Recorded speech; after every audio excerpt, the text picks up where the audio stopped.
Do you recall a situation where you formed, joined, or were assigned to a brand new team? In the first few days or weeks, was your experience more a collision than a collaboration? Our speaker today will explore 5 adjustments leaders can make that will help convert collisions into collaborations. Help me welcome distinguished Toastmaster, Trish Blackwelder. Good day, everybody. I'll just say good day because we never know who's from what time zone anymore. But I appreciate that you all have made the time to come and listen to this presentation this morning. And I hope that you will enjoy taking away the 5 actions that you can take to help avoid collisions and inspire collaboration. You know, during my college years, I remember studying the theory of Peter's principle, which states that people in most organizational hierarchies are promoted to their level of incompetence, at which point their career stalls and they stagnate. I also remember having a leadership conversation with some friends of mine, and there was a military person there that made an interesting observation about military leadership. In the military, there are 2 kinds of salutes that you can sense from service personnel. The first one is the kind that just salutes the uniform and the rank. The second is the type where the service person is absolutely saluting the person wearing the uniform and the rank. 2 very different types of salutes. But that made me look at leaders with a whole new perspective. And it became the Peter principle and this recognition of military salutes that significantly influenced my approach to career development and how I focused on developing my career advancement. And those are the things that I want to make sure we discuss today. Now, over my adult professional career, I've worked for all kinds of people in positions higher on the food chain than me. I've heeded the military friends' advice when observing my senior leaders. But more often, however, I have found myself in the awkward situation of having to lead my Peter principled managers. So let's take a moment here and hear from you a bit. Helene, I'd like to see in either the chat or do they have the ability to unmute themselves as well? Okay, so it's just the chat. I'd like to see, or if you would please share in the chat, if you have ever served on a team where the leader was the Peter principle example, or if the leader was someone that was leading because of their title, or was it someone leading that you actually developed a respect for? Please share your answers, and Colleen, you can share whenever you're ready. All right. Well, one attendant said both. They've been led by both. And to just feed off of that, the Peter principle, in case someone's wondering, is the principle that a member of hierarchy that are promoted to reach that level. It's just a hierarchy type principle. And right. I too have been with both. Someone you respect. Someone else said second type of leaders. There we go. Okay. So we've gathered some feedback. What type of leader seems to be mentioned most often in the responses? That's pretty good because you have 3 different types. You've got the second type, be led by the actual talent, one says, and thanks to the way of the world, it would be nice to change this. And then another one said all of the above. All of the You above. got, All you right. got it all over. We'll just move on then, because it'll get more specific as we go along. All right. When I first achieved my first true leadership role, I wanted to do everything that I could to get the salute for who I was, not for the title I held. That was an early adult goal that I set for myself, and I have strived for my entire professional life to achieve that. But I will have to admit, and probably no surprise to you, that to achieve that goal of getting the salute for the person and not the title, that actually takes a whole lot more effort. If you've studied leadership at all, you've probably heard of psychologist Bruce Tuckman's model of 5 stages of team development. You may not recognize it by the title, but I'm sure many of you have heard of the forming, storming, norming, performing, and adjourning or mourning 5 stages of team development. And the concept is that by understanding each of these stages and how it affects the people that are in them, you'll know how to help your new team get more collaborative or get more cohesive and become much more effective in the work that they're doing. And that model is great. I remember being so excited when I first learned it. But you have to have a lot of time to develop a team through those 5 stages. What I find in my reality, and I think is true of many of us, is that we don't get long times to really build teams. We're usually assigned a project with a pre-selected team and then with a very short deadline to get something delivered. So over the years, I have had to develop how I can hit the ground running as a leader and inspire my team to collaborate. Now, if you've ever been assigned to a team, you've seen the collision aspect. Everybody gets assigned to the team. The leader says, okay, we all know what needs to be done. Now go get it done. And then everybody just starts bumping into everybody. It's just mix up after mix up after mix up, failed communications all around. Everybody starts getting frustrated. People start, driving fractures into the team. That's the collision, and you can't be effective when you're in collision mode.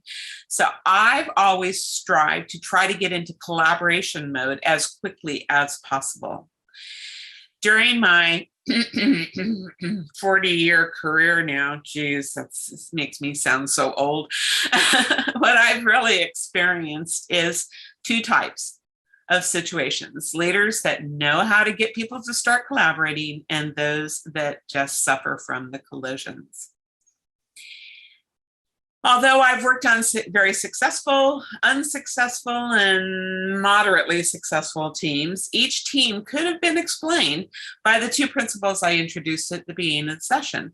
They either had one of those leaders that was just a get her done type approach, very little interaction with the team, mostly just a big expectation, and then exiting and turning the team loose to get something done.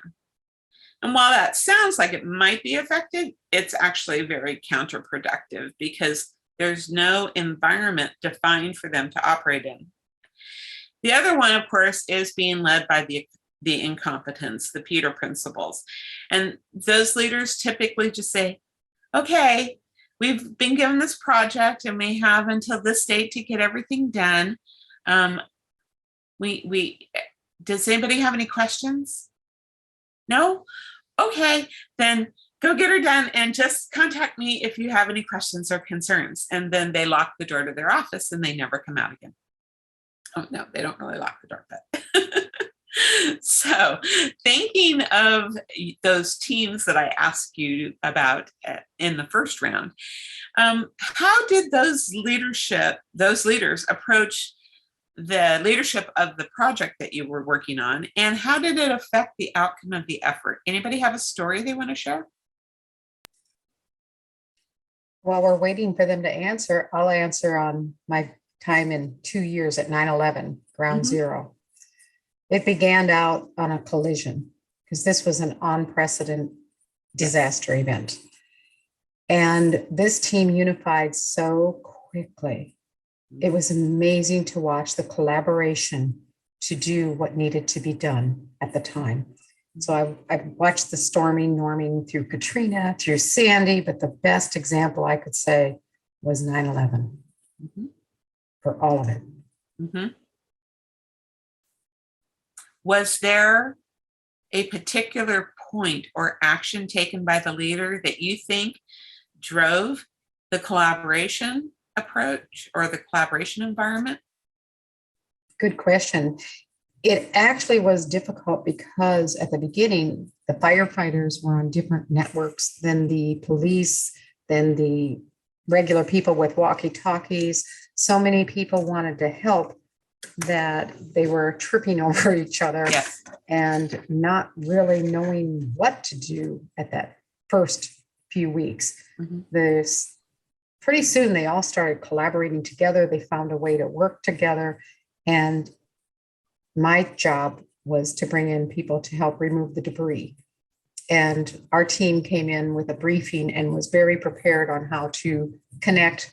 This is what they did for a living, but you're working with search and rescue dogs. It was just amazing. Okay, we have an example of a poor manager.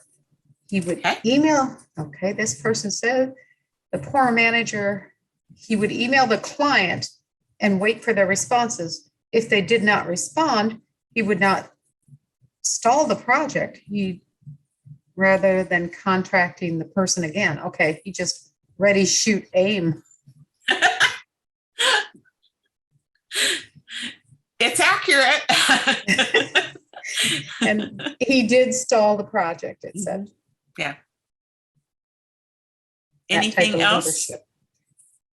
No, that's it. Okay, then. All right, we'll continue on then. We've talked about leaders and how they rise to their leadership positions, either warranted or not so warranted. We've talked a little bit about the dangers in some of them, but let's throw into the mixed leadership styles. You've probably, again, heard a lot about a variety of leadership styles. I just want to bubble up 3 common ones for us to take into consideration. The first one is what you hear as leading from the front. These are the leaders that typically stay out in front of their team. They like to keep things moving along, but they fail to notice when the team following them starts following by the wayside. They're so focused on just getting on ground and getting going that they forget to watch for risks happening behind them. A leader leading from the front that doesn't have a team behind them isn't going to accomplish a whole much unless they're just a superhuman type A, I can do it all by myself, in which case then they probably didn't need the team to begin with. The second type is leaders who lead from the middle. These are the leaders that just want to be part of the team. They want to get on a first name basis. They want to hug and feel good and want everybody to just be happy to be there together. They want to be liked by their entire team, so much so that this creates blind spots for them because they fail to notice when progress towards the goal starts crumbling around them. And the third leadership style I'd like to introduce is leading from behind. Now, hundreds of years ago, this was probably in the category of yellow bellies. You know, those leaders that they always accused of staying behind only so that they could ensure that they would survive. But in today's world, leading from behind takes on a whole new meaning. It's now about achieving a status as a new leadership that produces sustainable performance. It's a leadership style that's immersing itself through everything from philanthropic efforts to corporate ranks.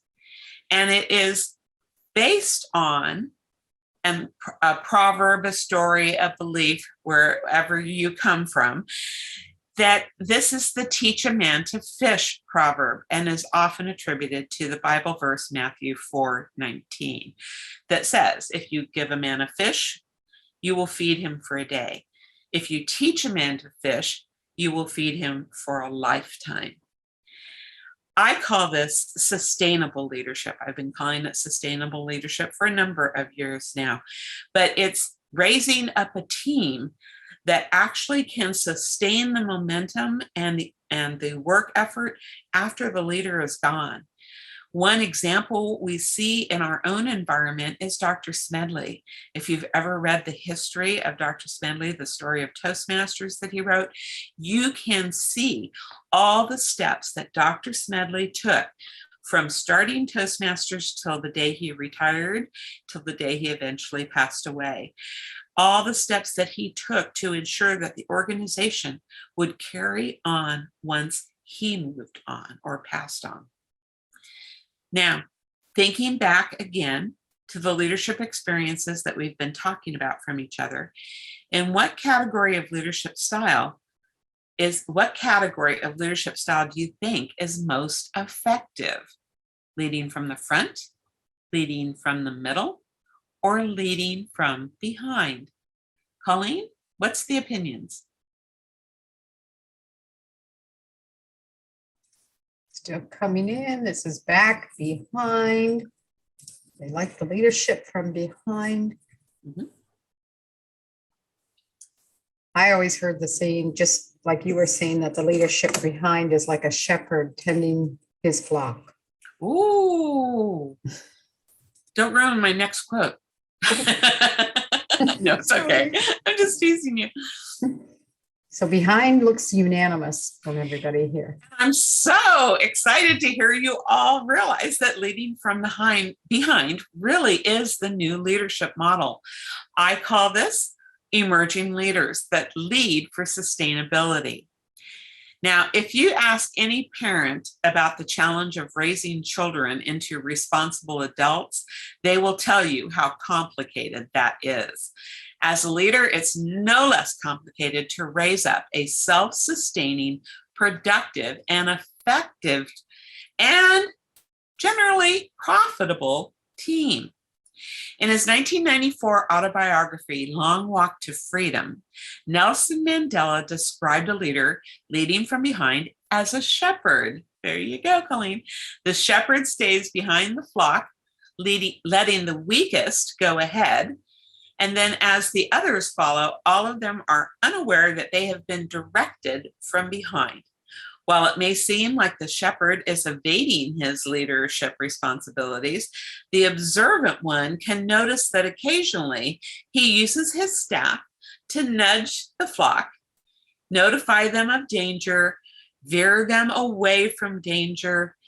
He's still always in control of the flock. But by taking the position at the back of the flock, he can plan ahead, see where opportunities and dangers are, and then guide the flock to either avoid the risks or engage in the opportunities. Emergent leaders master the balance of empowerment and management. They have to empower the flock to go forward. They have to give the flock the confidence that they're okay and that they can move along. But they have to manage in order to avoid risk and avoid danger. Now, success requires that the team has trust in the leader, and that is established through the leader's integrity. They say what they mean what they say, and they do what they say they're going to do. And the leader also lays out clear expectations and parameters to help the team feel that they have their safe environment to operate within, and then they can all move forward together from that point. That's the empowerment portion of the equation, a team that feels that it's okay for them to move ahead. Now, when teams are empowered, respected, enlightened, the progress and the momentum they create along the way is amazing to watch. When you're the leader watching that happen from the proverbial back of the room, then you can sense that in the end, with or without your presence, the progress and performance will continue because the team you're leading knows what to do and knows how to keep it going. Imagine being a leader of a team where you can still go on vacation and everything will be okay.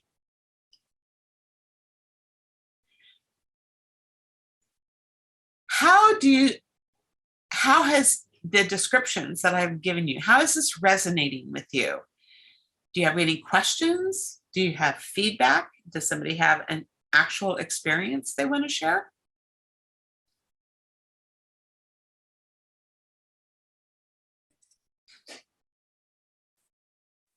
I know one of our guests worked at NASA, and I wonder how the leadership was for her there. If you would like to comment, please do so. I'm watching the chat as well as the Q&A.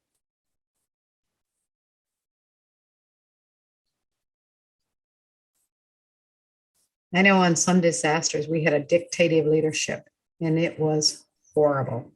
She worked 3 disasters, punishing the team every time she'd be reprimanded. And pretty soon, she never learned the lesson. They ended up having to fire her. Oh, no.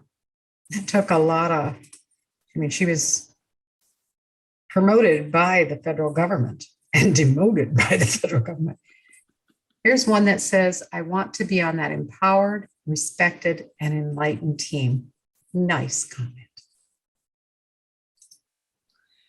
There were 2 points in my career where I realized I was making great progress towards my goal of being a leader from behind. I was in a company that had never had project managers before. This was back in my project management days. And there were 2 of us that were hired to lead the various projects that teams would be working on.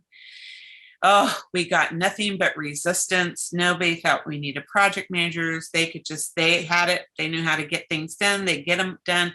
They didn't need somebody babysitting them. That's what they always said. We were just babysitters.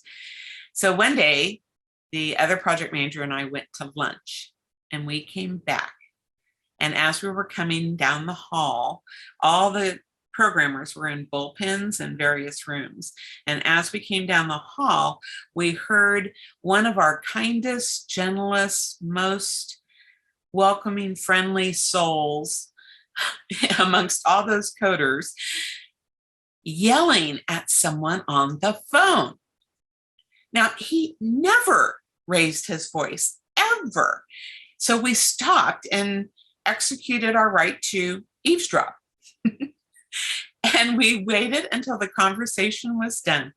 And it ended with a, fine, whatever, slammed down the phone, threw himself back in his chair and said, I hate working on a project that doesn't have project managers.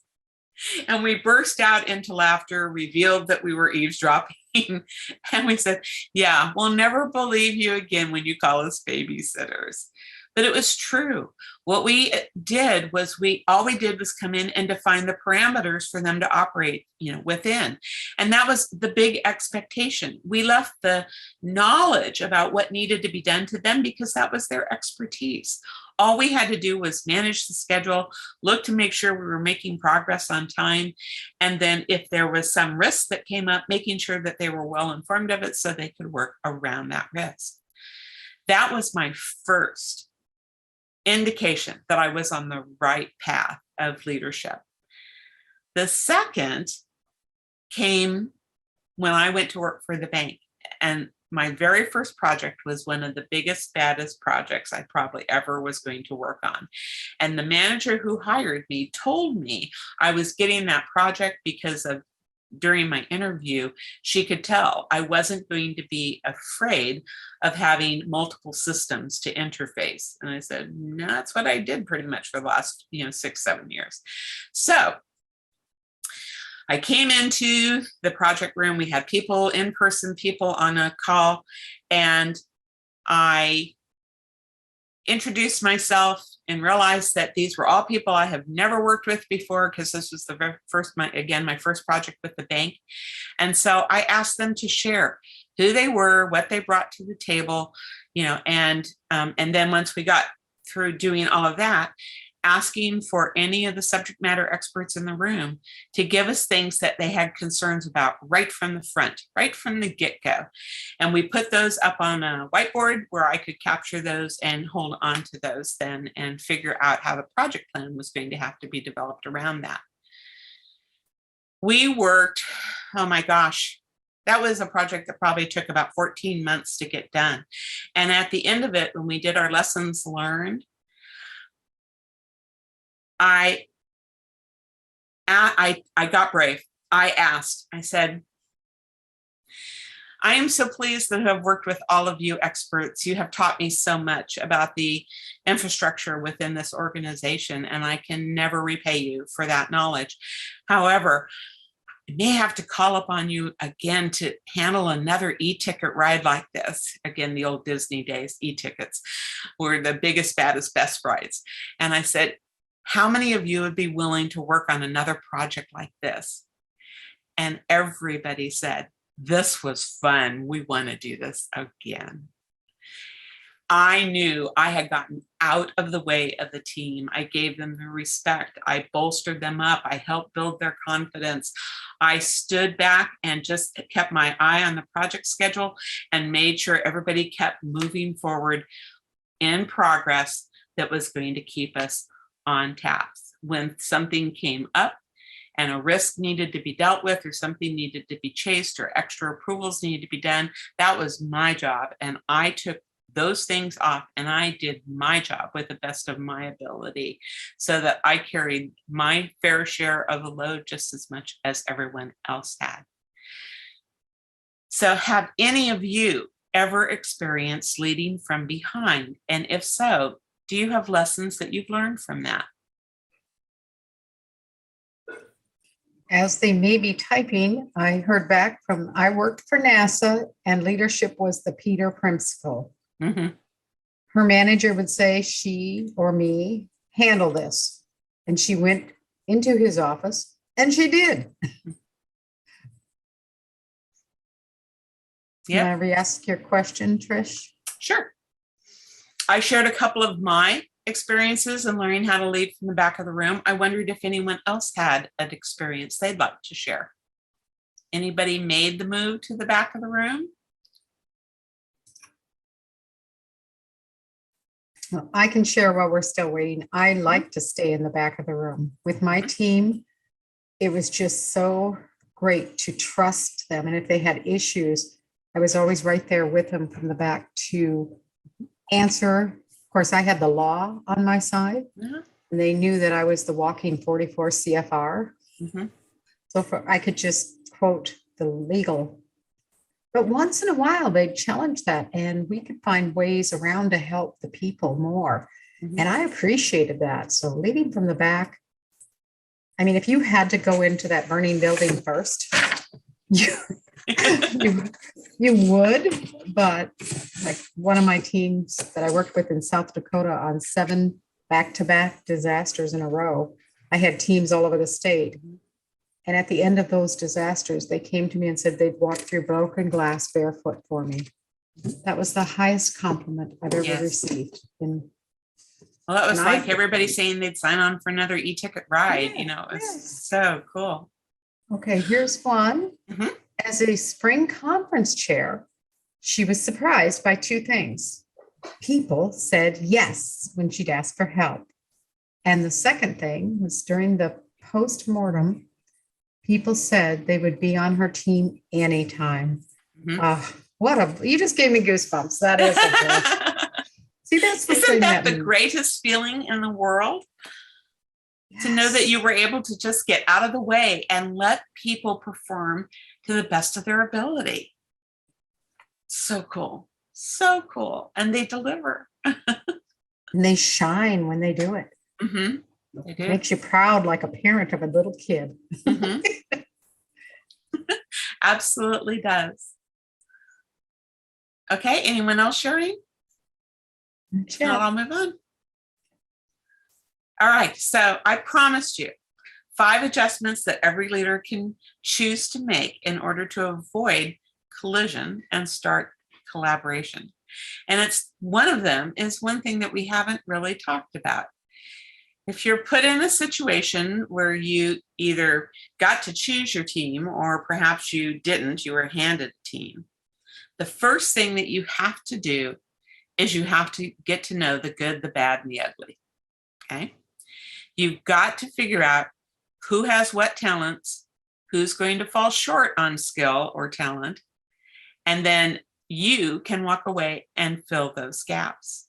Remember, I said that one of the first things I did with my with the bank team was I asked them all to introduce themselves and what they brought to the table, what area they worked in, how much experience they had at the bank, and what were their top concerns, because I got an idea of where the critical points would be then in what groups or what units that I would have to deal with.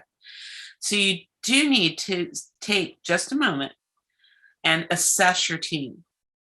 You've got to know whether or not you've got egos in the room, personal agendas in the room, talented people who just want to be respected and will, lay down and die for you if needed. You don't find those too often anymore, but they are still out there. And you do this through listening and learning and having conversations and getting to know people and asking not just about the work that they're going to do, but who they are as a person, what made them. One of my favorite interview questions is about theater.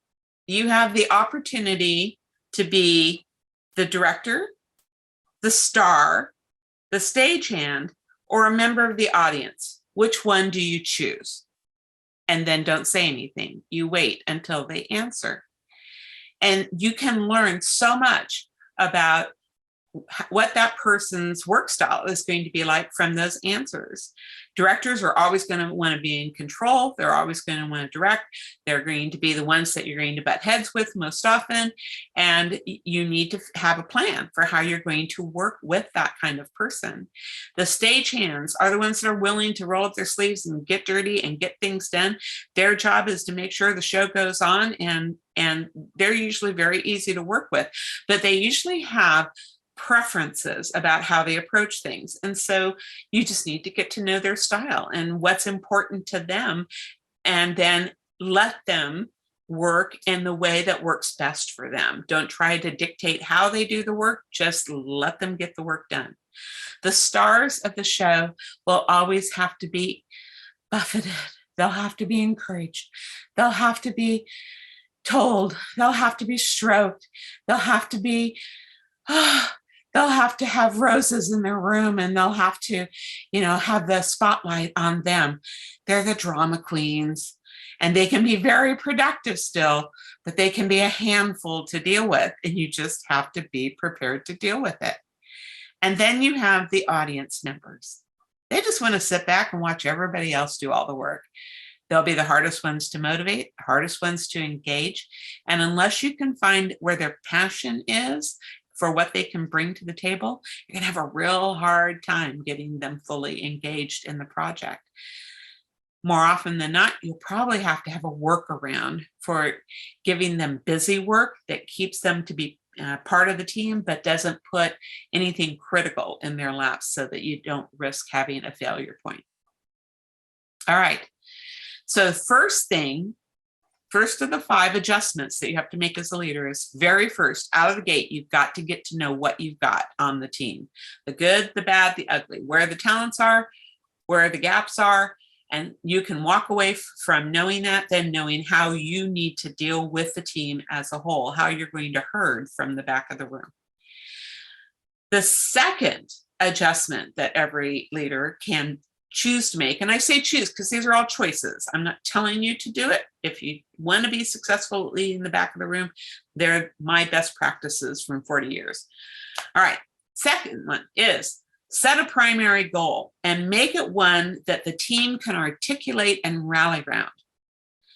The first time I was ever the TLI chair in District 3, I was told the biggest problem that we had to solve for was getting people to attend.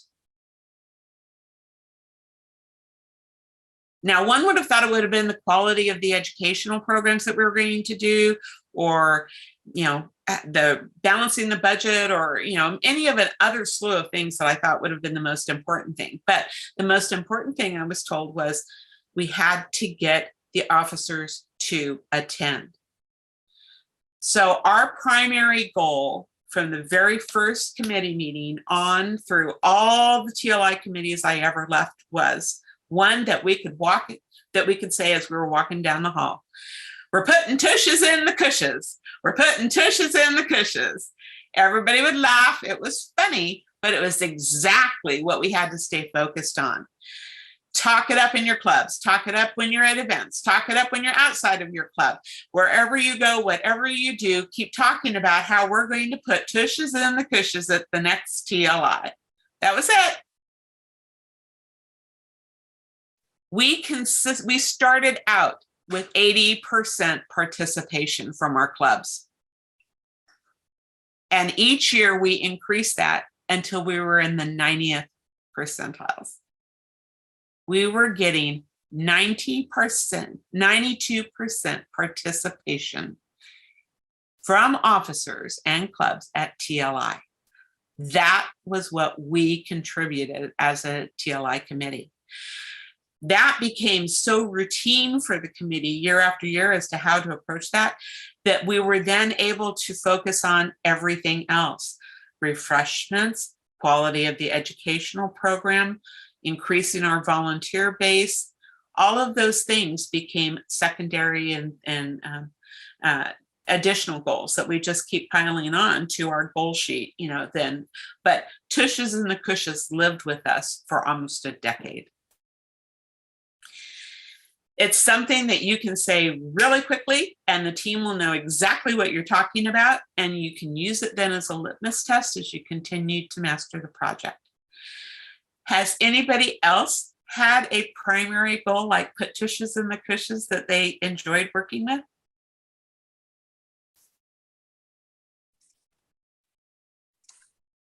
We do have a comment from the one lady that she leads her children from the back, and along the way, she laid the ground rules.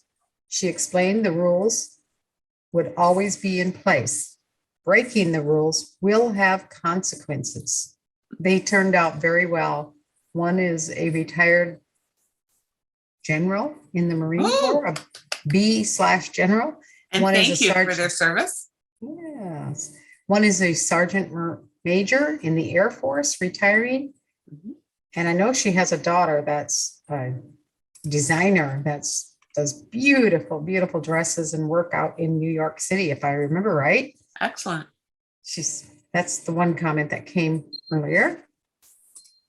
And again, thank you for their service. Okay. All right. So first one was make sure you get to know your team, the good, the bad, and the ugly. Secondly, set a primary goal that can be easily articulated by the team and something that they can have fun and rally around. The third one is one I still hear to this day. In fact, when I get done with this call, I'm getting my year-end review, and I got to preview it this morning. And one of the things that I was again called out for is how I manage meetings. It's all about your committee meetings or your project team meetings. Never, ever waste their time, or anyone else's for that matter. Always have an agenda. Always have a purpose for the meeting. If you don't have an agenda or don't have the purpose, you don't have a meeting. Don't even put it on the schedule. I'm always complimented on the fact that I'm time sensitive when it comes to my meetings. I start them on time. I finish them on time. Often I finish them early and give time back. If we don't have a purpose, if we don't have an agenda, I cancel the meeting and I give the entire time back to everyone so that they can make use of it elsewhere. If you are going to meet, the first thing that you do is set the tone for the meeting. even on a recurring meeting that we do, typically the same type of business over and over again these days, I still like to start off with an opening remark in case we have anyone new on the team, or in case people are still thinking about what they just were talking about in the last meeting. I want to get them all on the same page and remind them why we're here, what we need to accomplish, and how many items on the agenda we have to get through. So number 3, don't waste time, and always have an agenda, a purpose, and take a first 2 minutes of the meeting to set the tone. The 4th thing you can choose to do as a leader from the back of the room is learn how to measure twice and cut once. Measure twice and cut once. My grandmother taught me how to sew, and then I had, of course, home economics with a very stringent teacher that always insisted that we measure twice, cut once. It was to make sure your pattern was laid out properly, that the grain of the material was correct, that everything was in place, because once you cut the pieces, there was no turning back. It was either all going to go together or it was never going to go together, and you would have to buy more material and start all over again. And think of all the time that you would have wasted. Checklists and routine tasks can be your saviors.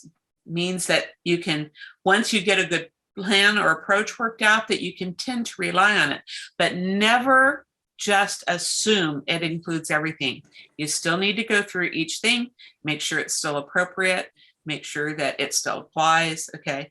But I do develop checklists. We call them now procedures, but we do have procedures for all the work that we typically do, even on a recurring basis, and we review them regularly to see if there's ways to optimize. Another phrase you may have heard associated with this is plan your work and then work your plan. And if you don't have a plan, you're planning to fail. Okay? So plan your work and work your plan. This step really comes into play when you're empowering your teams, because if you've gone through the plan as a team, then everyone knows what is supposed to get accomplished. Tasks are assigned to different people. People know who's doing each of the tasks, so that if there's a problem, they can reach out and contact them directly. They don't always have to come through you. But without that plan, it's very hard to empower them in any knowledgeable way. The other thing is that once you have defined the plan and you put the plan in place and you start executing the plan, you as a leader can really focus on providing more questions than answers. I saw something that you guys were working on and it had this. Do you think that that's the way it was supposed to be? Do you need to take another look at it? I'm just asking. It's their job to get it done. But I'm helping point out where I think that there might be concerns.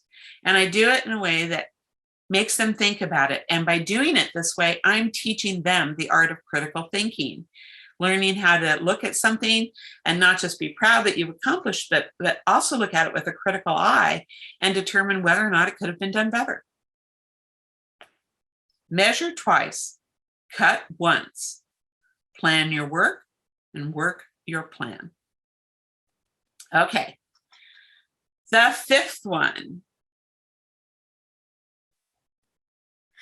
What would life be if we didn't have acronyms? So I have 3 for you that you can make yourself smile during the course of your leadership role. KIT, KIT. Anybody know what that one is? Nope. Okay. Keep in touch. One said keep it together. So there. Oh, that's another good one. Keep it together. I like it. That is good. Very good.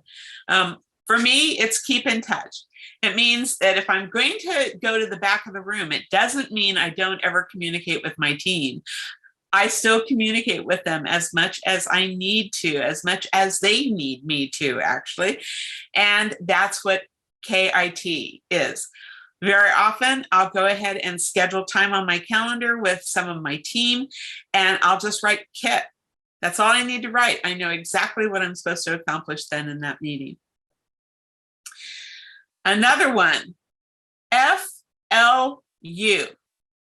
FLU. Anybody want to guess?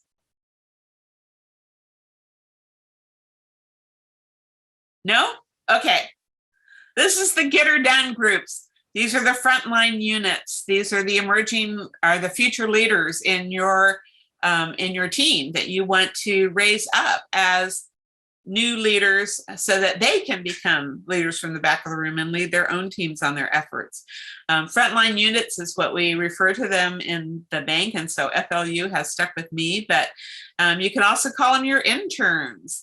I have picked up the name intern from a year of mentoring where I decided I was going to choose my successor in advance and then have them on the committee so they'd have the entire year to learn how to do the job. And I called them my intern.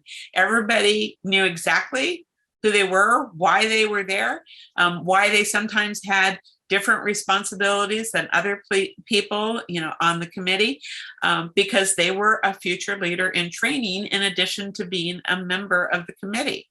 So I call them FLUs, frontline units, interns, and future leaders you have your eye on to develop. And the last one is ABP. ABP. Anybody? No guesses?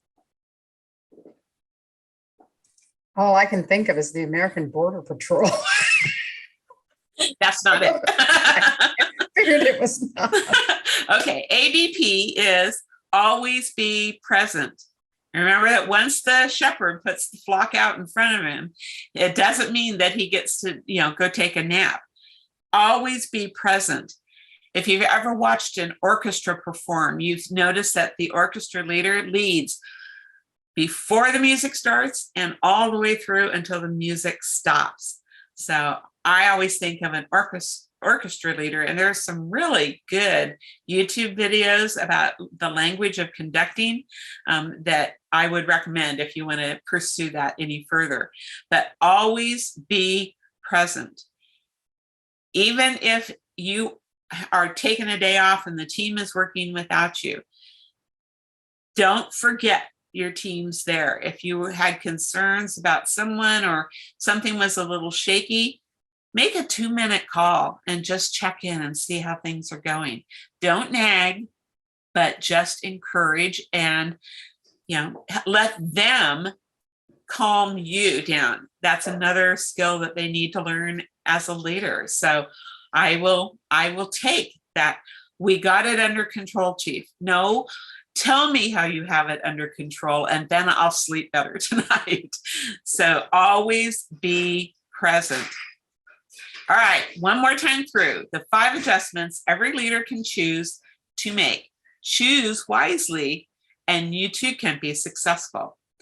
First one, choose or know your team, the good, the bad, and the ugly about them. Build bridges with all your team members.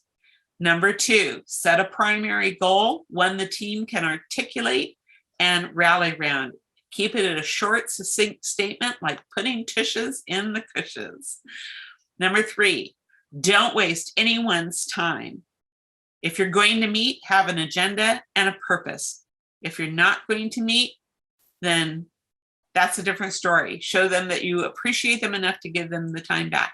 But if you are going to meet, always take a moment or two at the beginning to set the tone for what needs to be accomplished during that meeting. Number 4, measure twice, cut once. Use checklists if you have them, but most importantly, plan your work and work your plan. Teach them how to use critical thinking skills by asking more questions than providing answers. And then lastly, come up with some fun acronyms of your own that help everybody know exactly what it means with just the letters. KIT, KIT, keep in touch. FLU, frontline units or interns and future leaders. FLU. ABP, always be present. As a leader, you must always be present and orchestrate all the way through the end, not just to the end, but through the end. Those are my 5 adjustments that I've learned over a 40-year career. I hope they will help you strengthen your leadership skills and move to the back of the room and lead from behind. Colleen, it's time for questions. Does anyone have any other comments? Taking questions and comments in the Q&A box or chat. Well, I see the chat, so I know nobody fell asleep. That's good news for me. There are, wow, great story. Excellent presentation. Love the 5 adjustments, Trish. They're so glad that I attended this session. Yes, this was amazing. It was wonderful. This will be available on YouTube as well if you want to share it with your friends later. It's always posted by Dawn, probably a few hours later, because it takes a while to get the forms and everything.